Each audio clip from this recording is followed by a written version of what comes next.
Bapak Ibu yang terkasih dalam Yesus Kristus, selamat malam. Perkenalkan dulu, ini kali kedua saya di PD ini. Pertama di online, yang kedua di sini ya. Saya Charlie dari Paroki Katedral Jakarta. Saya sudah menikah dan dikaruniai 3 orang anak, 1 orang istri. Hari ini kita akan membahas tentang dipimpin oleh Roh Kudus, hidup dalam nasihat dan keperkasaan. Bapak Ibu ingat nggak? Hari Minggu kemarin itu hari apa? Tritunggal Maha Kudus. Bapak sudah kenal? Yesus sudah kenal? Roh Kudus sudah kenal belum? Oh, baguslah. Kalau gitu saya nggak usah khotbah, udah selesai. Udah kenal semua kan? Ya. Kita ingat ya, di dalam saya akan membuka renungan saya. Pertama dari, nggak usah dibuka, saya baca aja. 1 Timotius 2 ayat 3 dan 4. Itulah yang baik dan berkenan kepada Allah, Juru Selamat kita, yang menghendaki supaya semua orang diselamatkan dan memperoleh pengetahuan akan kebenaran. Ya, Tuhan mau semua orang diselamatkan dan mengetahui tentang kebenaran. Kebenaran itu apa sih? Ya, kita harus mengenal Allah kita, Bapa, Putra, dan Roh Kudus. Ketiganya 3 pribadi, tapi satu hakikat. Dapat dibedakan, tapi tidak dapat dipisahkan. Nanti enggak kalau kayak gini? Ya, 3 pribadi yang berbeda, tapi nggak bisa dipisahkan. Dan relasinya apa? Seturut dengan hubungan. Bapa berhubung dengan Putra, Bapa berhubung dengan Roh Kudus, Roh Kudus berhubung dengan Bapa dan Putra. Ya, jadi kita harus kenal ketiga pribadi itu. Dan hari ini kita akan mengenal tentang pribadi Roh Kudus. Hari ini renungan akan dibawa dari Yesaya 11 ayat 1 sampai 3. Boleh dibuka Alkitabnya? Oke, saya bacakan. Ya. Yesaya 11 ayat 1 sampai 3. Suatu tunas akan keluar dari tunggul Isai, dan taruh yang akan tumbuh dari pangkalnya akan berbuah. Roh Tuhan akan ada padanya, roh hikmat dan pengertian, roh nasihat dan keperkasaan, roh pengenalan dan takut akan Tuhan. Ya, kesenangannya ialah takut akan Tuhan. Ia tidak akan menghakimi dengan sekilas pandang saja atau menjatuhkan keputusan menurut kata orang. Kita lihat ya, ini bicara tentang apa? Ini bicara tentang roh dari Mesias, roh dari Tuhan Yesus. Ya, ini bicara tentang Tuhan Yesus. Bahasa kerennya adalah karunia mesianik. Dan karunia ini sangat penting, Bapak Ibu. Kenapa penting? Karena karunia ini akan mengubah kita serupa dengan Yesus. Saya buka dari Tekismus Gereja Katolik 1831. Saya bacakan.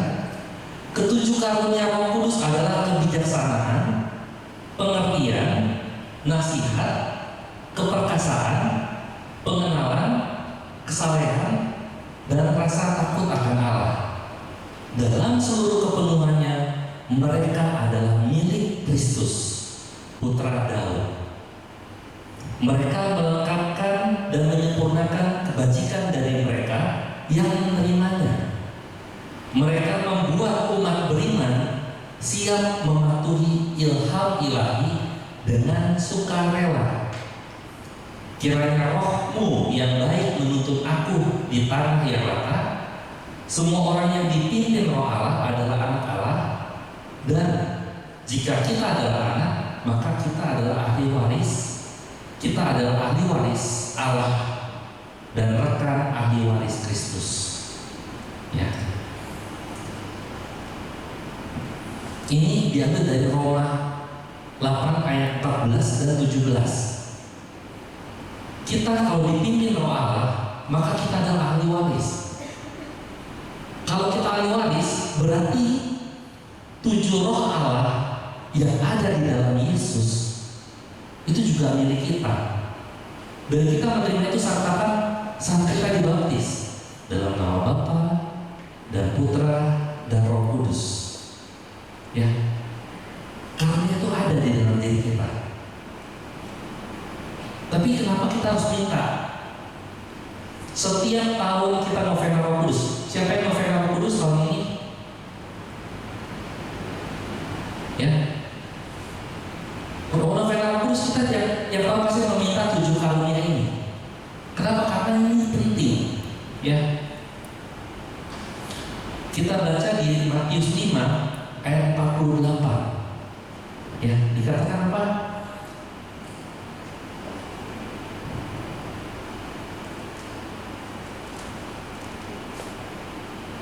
Karena itu haruslah kamu sempurna, sama seperti Bapamu di surga adalah sempurna. Bapak Ibu sudah sempurna belum? Angkat tangan yang sudah sempurna. Nah, bagaimana kita bisa sempurna? Kita harus sempurna seperti Bapa. Kita ingat ketika manusia diciptakan, manusia diciptakan secitra dan serupa dengan siapa? Allah. Manusia diciptakan secitra dan serupa dengan Allah. Tapi setelah kita jatuh dalam dosa, setelah Adam dan Hawa jatuh dalam dosa, citranya rusak. Coba bayangkan, Bapak Ibu, saat Bapak Ibu lagi marah-marah, citra Allah mana yang kita tunjukkan? Saat lagi cemburu, citra Allah mana yang kita tunjukkan? Nah, sudah dibaptis kan? Sudah berkarunia belum? Angkat tangan. Angkat tangan. Ada roh hikmat.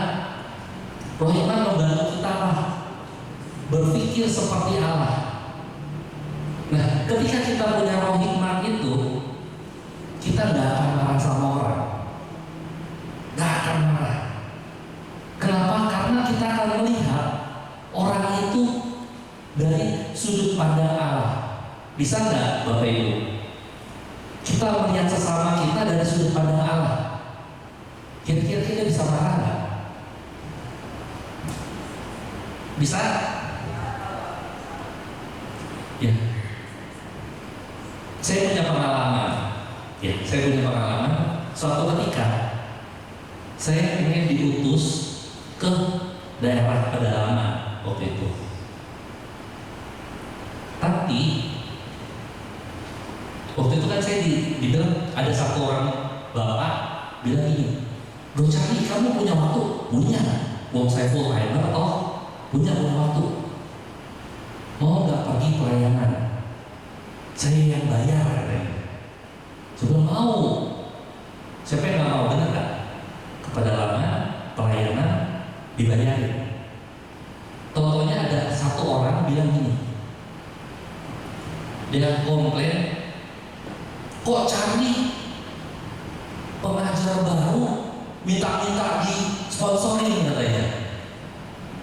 Akhirnya saya dipanggil, ditegur, ya udah, nggak jadi.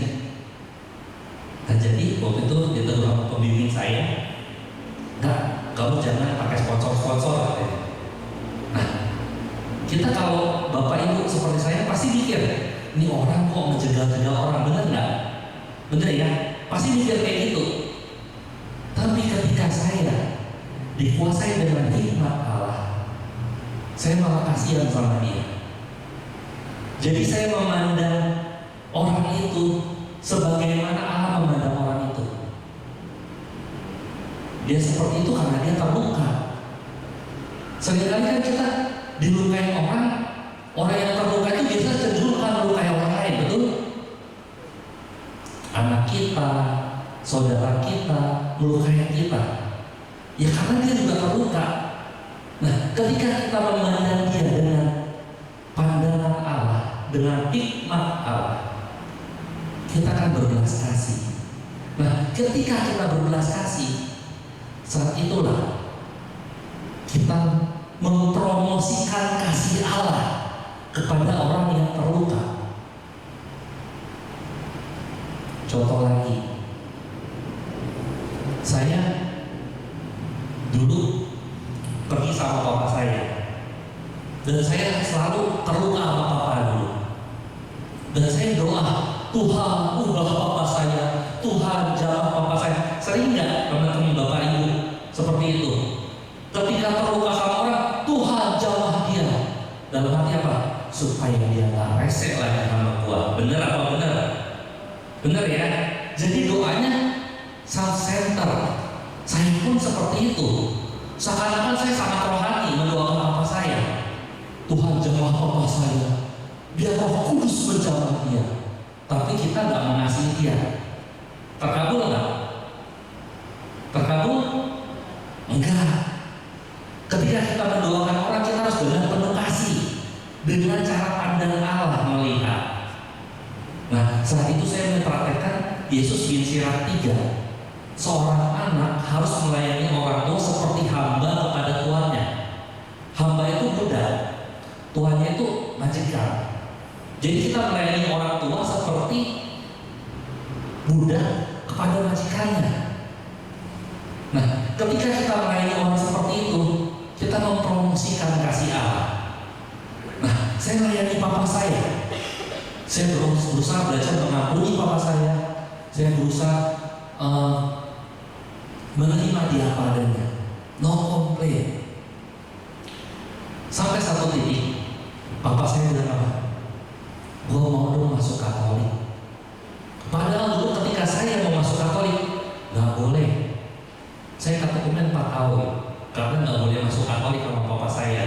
Sampai saya 17 tahun, saya daftar sendiri, katekumen sendiri, dibaptis sendiri, nggak pakai izin sama orang tua saat itu. Tapi akhirnya papa saya mau masuk Katolik. Dengan cara apa? Dengan kita promosi kasih Allah. Evangeli Nuriani nomor 21 mengatakan apa? Penginjilan yang utama yaitu dengan sikap kita. Ya. Nah, sikap kita apa? Sikap kita yang sudah diperbaharui oleh Roh Kudus sehingga berdampak. Saat kita diperbaharui oleh Roh Kudus, dikuasai oleh Roh Allah, maka penginjilan kita akan berdampak. Ya. Pertama, roh hikmat. Ya. Roh hikmat, nih kalau kita perhatikan ayat-ayatnya tadi, itu selalu berartinya roh hikmat dan pengertian. Ya. Pengertian itu apa? Pengertian itu bagaimana kita mengerti jalan-jalan Tuhan. Setiap kita mengalami sesuatu, kita akan mengerti apa sih rencana Tuhan dalam hidup kita. Kenapa gua mengalami ini? Gua mengerti. Kenapa gua mengerti? Karena gua mempunyai hikmat atau kebijaksanaan Allah. Ya. Kita harus punya hikmat dan pengertian. Nah, terus nasihat dan keperkasaan, pasangan lagi. Roh nasihat itu apa? Di mana kita mampu menasehati dan menerima nasihat. Nah, ketika kita menerima nasihat, kita bisa apa? Berani untuk melakukan. Ketika saya dapat nasihat dari pembimbing saya, kamu harus belajar dari papa kamu. Kamu harus belajar mengerti papa kamu. Nah, saya harus ada yang apa? Karena dia nasihat, karunia untuk menerima nasihat dengan lapang dada dan mempunyai karunia keperkasaan untuk dapat melakukan. Mudah nggak mencintai orang yang melukai?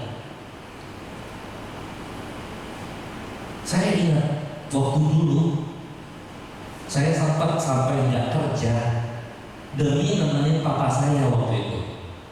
Padahal saat itu kerjaan saya bagus, kerjanya bagus, gajinya gede, hitungannya per jam. Tapi demi nemenin papa saya cuti 1 bulan. Cuti 1 bulan untuk nemenin luar negeri. Tapi ternyata saya dikecewakan. Dari di bandara saya dikecewakan sama papa saya. Sampai akhirnya saya tetap memutuskan temenin papa saya. Dan sampai di luar negeri saya cari gereja, ngaku dosa langsung. Saya marah sama papa waktu itu. Saat itu saya nggak bisa menerima perlakuan papa saya saat itu.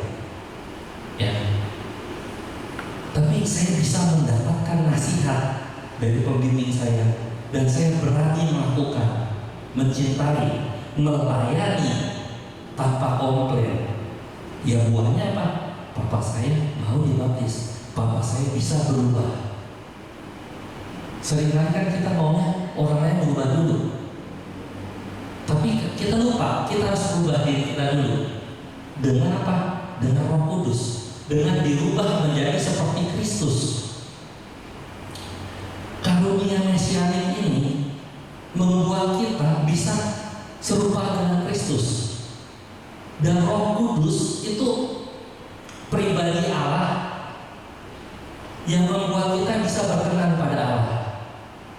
Tanpa Roh Kudus kita nggak mungkin berkenan pada Allah. Itu yang saya pelajari.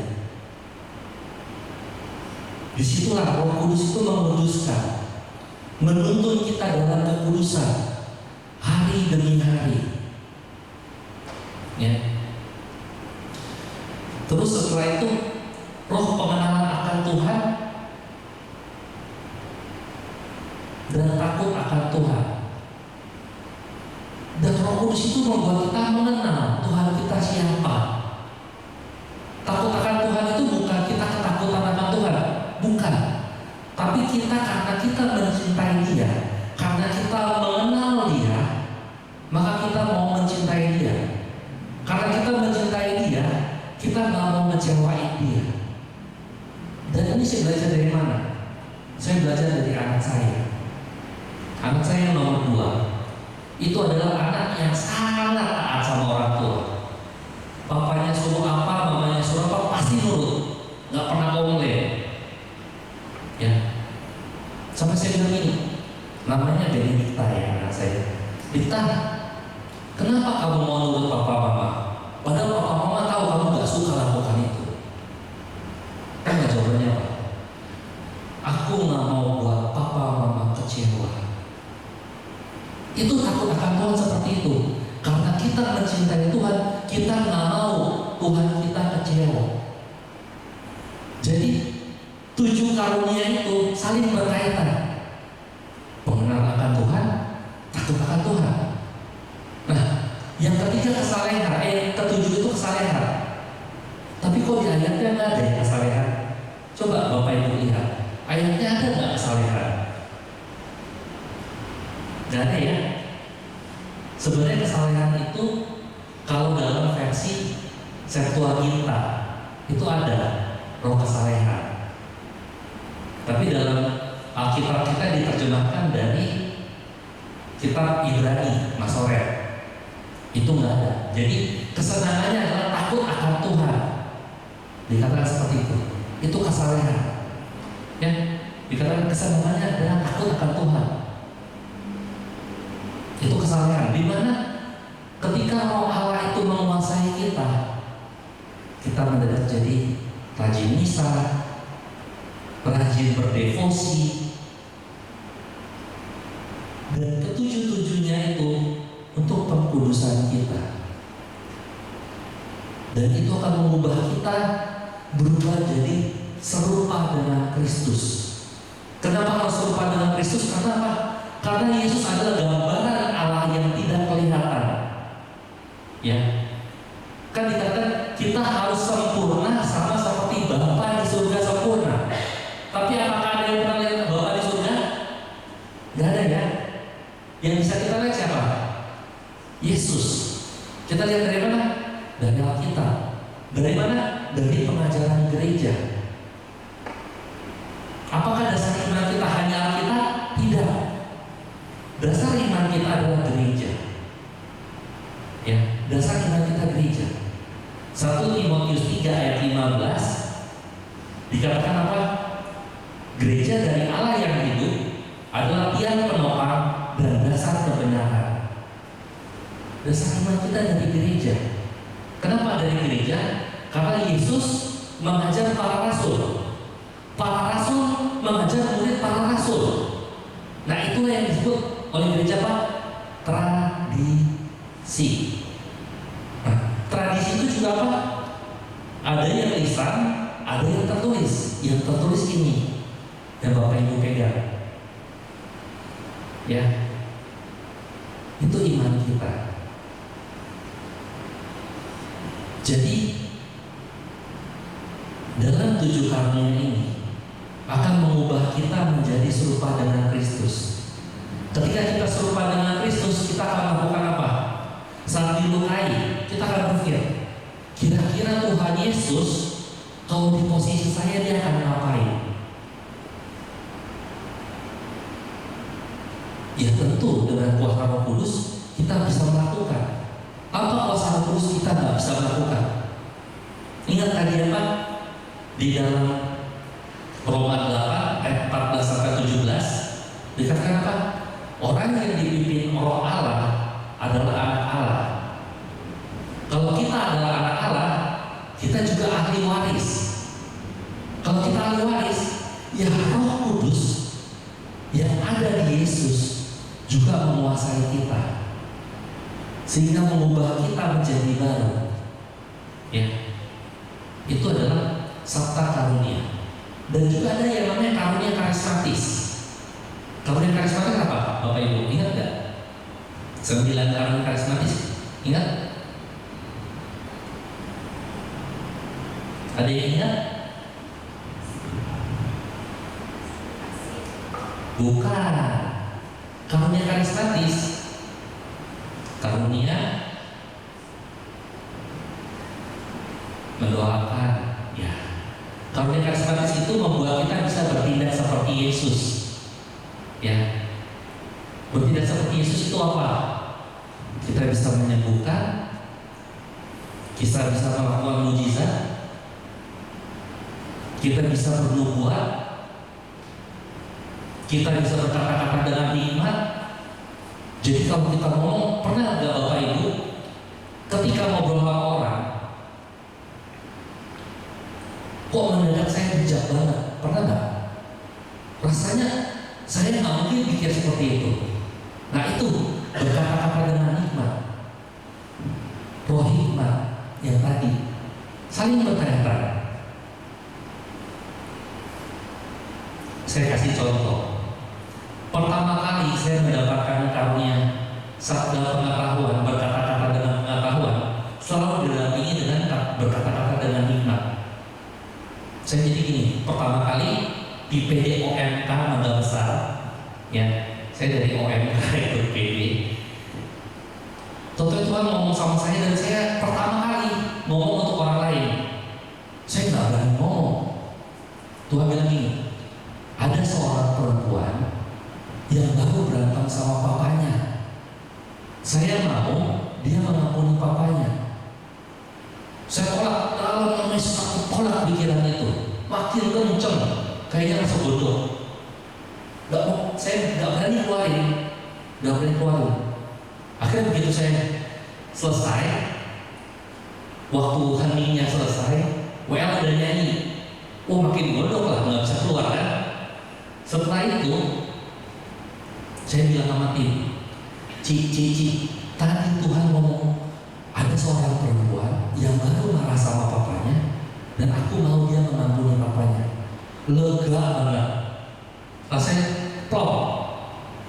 Ya. Terus Cici yang bilang ini, gak lama dia bilang, Dek, itu gue.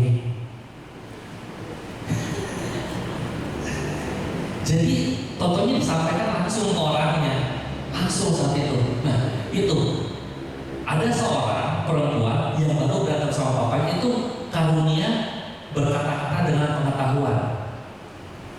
aku mau dia mengampuni papanya, itu berkata-kata dengan hikmat. Pengetahuan, hikmat saling berkaitan. Ada karunia mukjizat dan ada karunia iman. Itu juga saling berkaitan. Saya ingat pas tahun 99 itu ada KRK Romo Yohanes. Mungkin yang sini ada yang pernah ikut ya. Judulnya Kasih Lebih Kuat Dari Maut. Ada yang ikut KRK itu tahun 99? Jadi kan saya jadi pendoa saat itu. Saya kan pemalu, nggak berani di depan sini. Saya ikut jadi pendoa selalu. Kegiatan apa? Saya jadi pendoa, kalau enggak guru kabel, atau enggak susun batu, selalu gitu. Nah, ikut KRK Romo Yohanes, pikir, wah saya ikut. Saya masuk ruangan, doa terus, nggak ikut KRK-nya, cuma kerjanya doa sepanjang KRK. Nah, setelah selesai KRK, kan orang-orang suruh maju, pendoa suruh maju. Wih, saya di depan. Totonya depan saya ada 2 orang, cewek sama cowok. Yang di belakangnya ada nenek-nenek, kakinya X. Nenek itu kakinya X. Nah, anehnya saya mendapatkan iman yang sangat besar saat itu. Saya lewatin 2 cowok cewek ini, saya langsung ke nenek-nenek itu. Dalam nama Yesus kaki lurus, langsung lurus saat itu juga. Setelah pulang, saya baru mikir, kalau nggak lurus gimana ya waktu itu? Ya itu, karunia iman itu ada iman yang secara spontan kita bisa melakukan sesuatu dan mukjizat terjadi. Beda dengan kebajikan iman yang kita dengan baca Alkitab lama-lama kita makin beriman. Itu berbeda, ya. Itu karunia-karunia Roh Kudus saling berkaitan. Dengan karunia itu kita bisa melakukan apa yang Yesus lakukan. Yohanes 14 ayat 12 dikatakan apa? Sesungguhnya barang siapa percaya padaku, ia akan melakukan pekerjaan-pekerjaan yang kulakukan, bahkan pekerjaan-pekerjaan yang lebih dari itu. Yesus nyembuhin orang nggak? Yesus apa lagi? Membangkitkan orang mati nggak? Terus apa lagi? Yesus buat mujizat nggak? Ayo sekarang di sini yang udah buat mujizat siapa? Yang udah bangkitin orang mati siapa? Loh, kok ketawa? Lah, kan seperti Yesus. Ada yang udah bangkitin orang mati? Ada? Saya cerita sedikit ya. Ini pengalaman yang tidak terlupakan buat saya. Tapi off the record ya. Gak apa-apa di record gak apa-apa. Tapi maksudnya jangan cerita keluar. Pas masih SMA, saya itu orang yang nekat. Nekat apa? Pokoknya beriman lakukan gitu. Beriman lakukan. Suatu ketika ada satu orang perempuan, dia sudah di WA, tahu ya, dipersembahkan ke Dewi, ya, dipersembahkan ke salah satu Dewi lah ya. Karena apa? Karena dia sakit-sakitan. Nah, pas dia konseling sama saya, karena dia mengalami lesbian saat itu, perempuan itu lesbian, ya setelah itu kan konseling, pas habis konseling didoain ya. Tahu nggak yang saya doain apa? Dalam nama Yesus, semua roh yang bukan berasal dari Tuhan, aku perintahkan pergi. Tahu apa yang terjadi? Perempuan itu tidak bernafas. Saya takut saat itu. Gak bernafas, gak ada nadi. Takut gak kalau Bapak Ibu jadi saya? Saya takut jujur. Terus setelah itu apa? Saya pegang tangannya.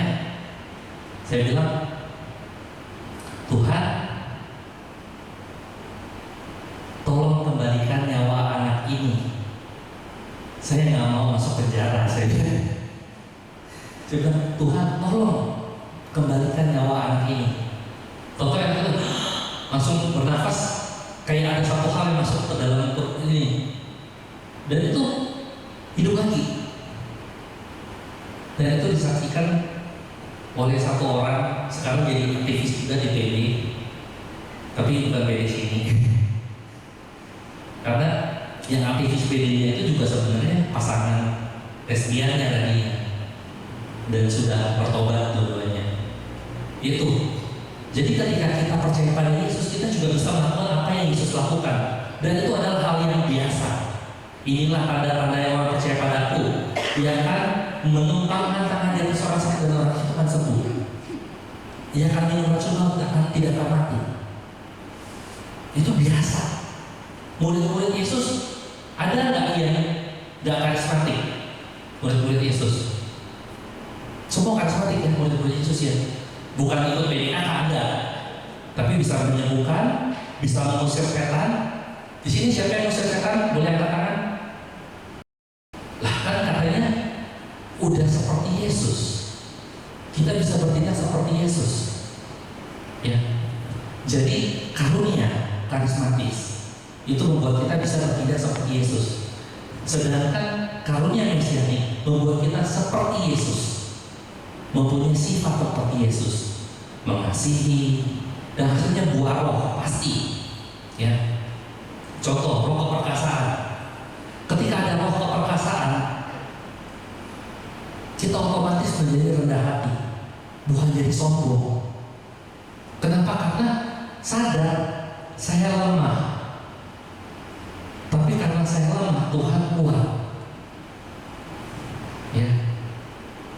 Saya ingat beberapa tahun lalu sebelum pandemi, 2018 kayaknya, sebelum pandemi saya ikut seminar di Provincial MSC. Habis ikut seminar, saya buru-buru pergi. Kenapa? Karena teman saya, papanya stroke. Saya pergi itu bukan niat mau doain orang itu. Saya pergi ke situ karena apa? Pertama saya kenal, kedua orang itu sudah mau pulang dan rumahnya di Halim jauh, dan dia dirawat di RSPAD dekat sama rumah saya.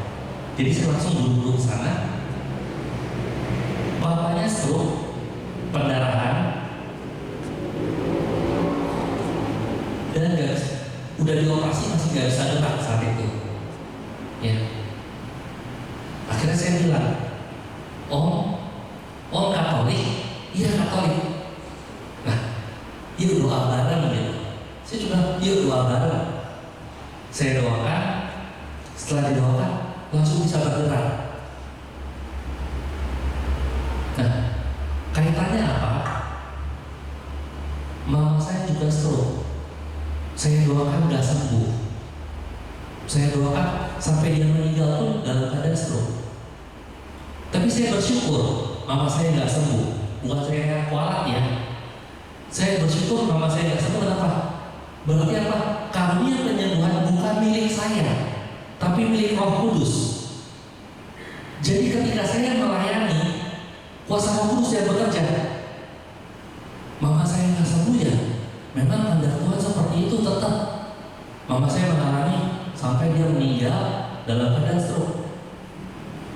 Tapi kalau orang ini sembuh ya karena tanda Tuhan juga.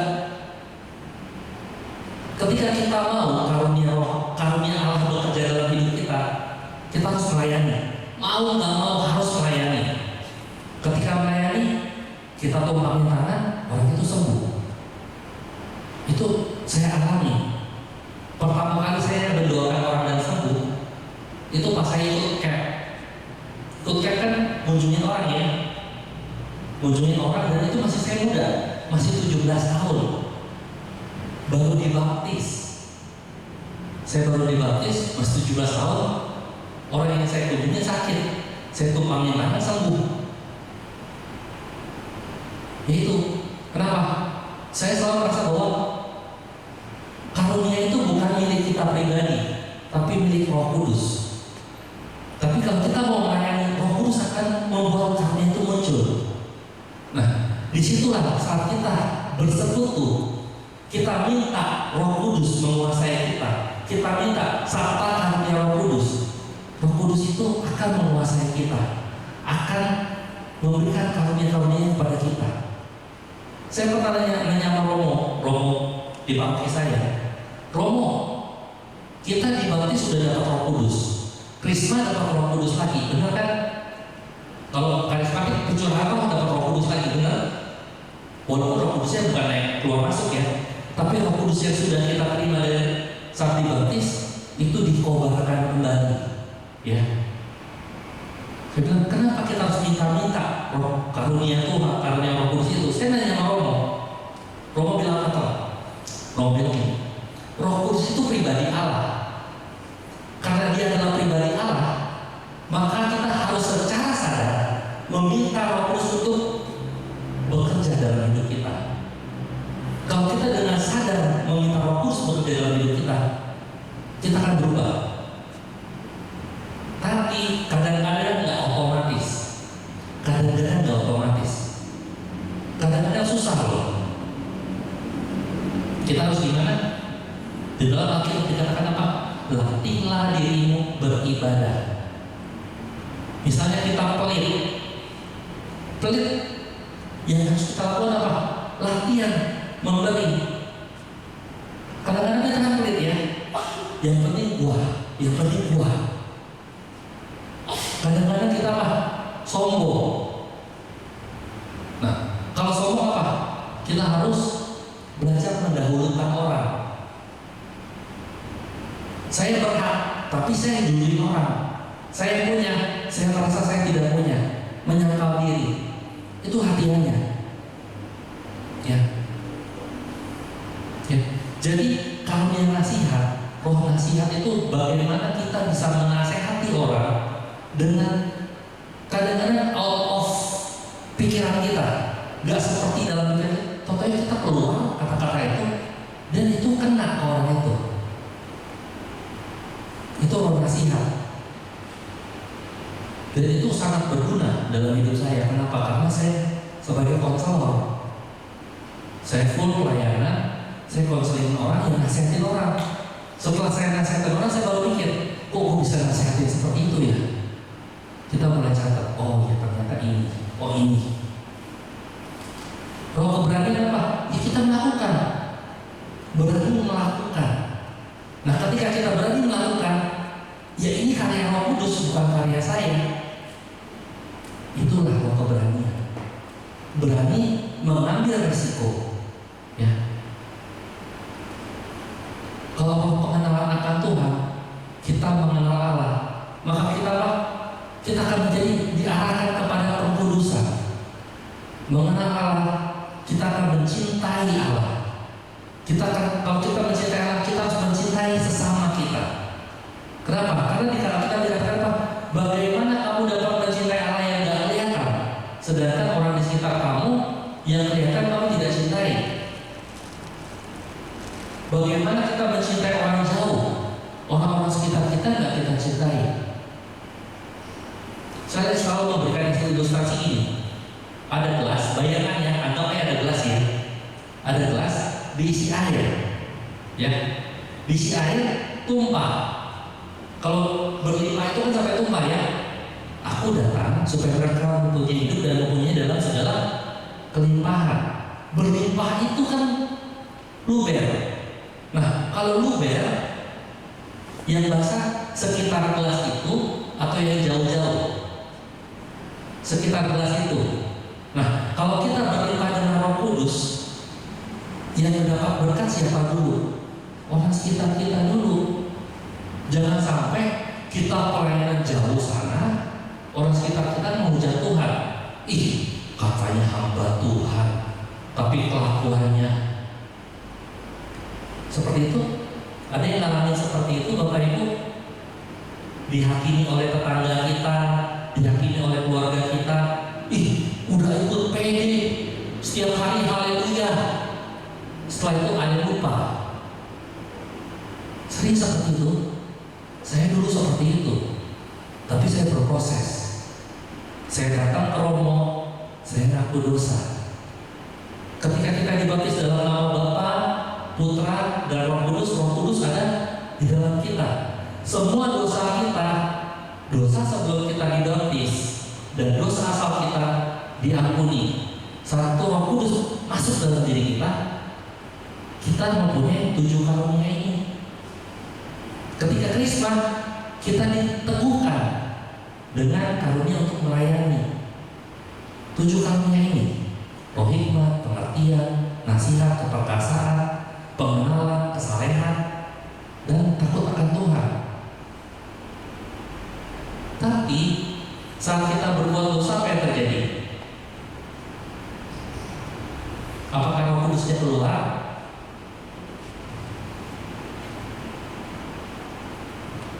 Roh Kudus yang sumber penyucian kita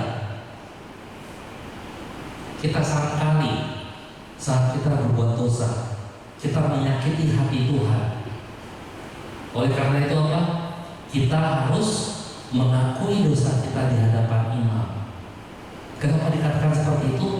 Di dalam Alkitab di 1 Yohanes 5 kalau salah, 1 Yohanes 5 ayat 16-17 dikatakan apa? Jika seorang melakukan dosa yang, sebentar saya bukannya daripada salah ya, maaf,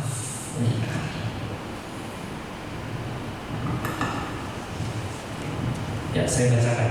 Kalau ada seorang melihat saudaranya berbuat dosa, yaitu dosa yang tidak mendatangkan maut, hendaklah ia berdoa kepada Allah, ya, dan ia akan memberikan hidup kepadanya, yaitu mereka yang berbuat dosa yang tidak mendatangkan maut. Ada dosa yang mendatangkan maut, tentang itu kukatakan bahwa ia harus, tentang itu tidak kukatakan bahwa ia harus berdoa. Semua kejahatan ada dosa, tetapi ada dosa yang tidak mendatangkan maut. Dikatakan seperti itu. Jadi ada dosa yang mendatangkan maut, tentang itu tidak kukatakan untuk berdoa. Ada dosa yang tidak mendatangkan maut, dia harus berdoa. Kenapa Bapak Ibu? Kenapa dosa yang tidak mendatangkan maut kita harus berdoa? Tapi dosa yang tidak mendatangkan maut, tentang itu tidak kukatakan harus berdoa. Bingung? Ada yang bingung nggak? Bingung ya? Bingung ya? Jadi gereja Katolik itu mengkelompokkan, ada dosa yang mendatangkan maut, ada dosa yang mendatangkan hukuman. Nah, ketika kita melakukan dosa kecil yang mendatangkan hukuman itu, kita harus berdoa. Kita ikut misa, ketika ibadah tobat, dosa kita diampuni. Nah, kalau dosa yang mendatangkan maut, yang menyangkali Roh Kudus kan setiap kali kita membuat dosa pasti ingatin kita, benar nggak? Kalau orang yang udah ada Roh Kudusnya di dalam hati, pas mau buat dosa, aduh nggak nyaman. Tapi kan kita jalanin aja dosanya, benar? Benar atau benar? Benar ya? Nah, saat itu adalah dosa yang mendatangkan maut. Tentang itu kukatakan untuk tidak berdoa. Apa yang harus dilakukan? Beri dirimu diperdamaikan dengan Allah. Makanya kita harus ngaku dosa. Paham ya? Kenapa kita harus ngaku dosa? Kenapa nggak langsung nama Tuhan aja? Itu kan biasanya orang seperti itu, benar nggak? Benar, Bapak Ibu? Siapa yang terakhir ngaku dosa mungkin 10 tahun lalu? Ada? Atau 20 tahun lalu?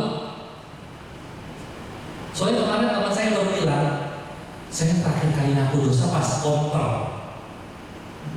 Dan sekarang saya ngaku dosa lagi pas anak saya kompel, dia bilang. Bayangin ya, berapa puluh tahun nggak ngaku dosa. Nah itu, jadi pengakuan dosa itu penting supaya apa? Roh Kudus tetap menguasai kita. Kita tetap dipimpin oleh Roh Kudus. Saat kita dipimpin oleh Roh Allah, maka kita adalah anak Allah. Kalau kita anak Allah, maka kita adalah ahli waris. Siapa yang mau menjadi anak Allah? Boleh angkat tangan. Siapa yang sudah menjadi anak Allah? Angkat tangan. Kok ragu-ragu? Di dalam Yohanes dikatakan apa? Barang siapa percaya pada Yesus, dia diberi karunia sebagai anak Allah. mengenal Yesus, mengenal Bapa, mengenal Roh Kudus. Ya. Oke, kita tutup dengan lagu ya.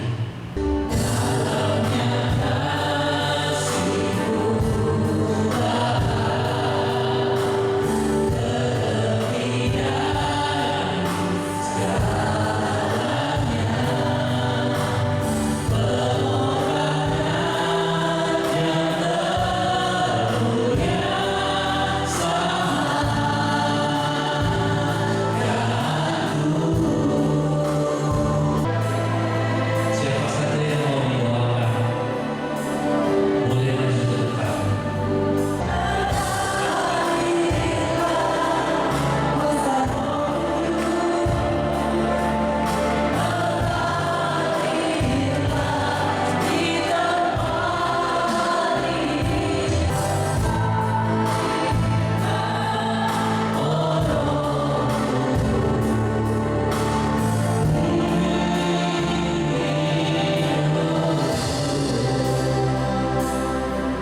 Bapak, saat ini kami angkat permohonan-permohonan yang ada di dalam kotak ini.